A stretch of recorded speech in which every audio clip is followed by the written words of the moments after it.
নমস্কার, আমি বর্ণেন্দু পাটোয়ারি, বাড়ি মাঝিরহাট, ছয়নি।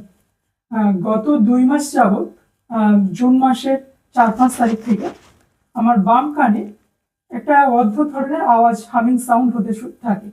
একটা এই ধরনের একটা আওয়াজ কন্টিনিউয়াসলি হতে থাকে, যেটা খুবই অস্বস্তিকর ছিল। আমি এটা নিয়ে বারুইপুরের বেশ কিছু ডাক্তারবাবুকে দেখিয়েছিলাম, সোনারপুরেও দেখিয়েছিলাম।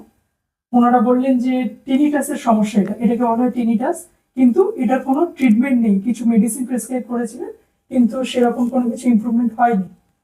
তারপর আমি ইউটিউব থেকে ডক্টর বিমল কুমার মন্ডল মহাশয়, RDENT সেন্টার, ওনার সম্পর্কে জানতে পারি। সেখান থেকে আমি ডাক্তারবাবুর সাথে যোগাযোগ করি। আজকে নিয়ে আমার 4th থেরাপি হবে, আজকে PRP থেরাপি 4th। আমি আগের চেয়ে অনেক সুস্থ আছি, আর কানের শব্দটা অনেকটা কমে গিয়েছে, খুব অল্প সামান্য বাকি রয়েছে। এখন অনেকটা আমি ভালো, বেটার ফিল করছি।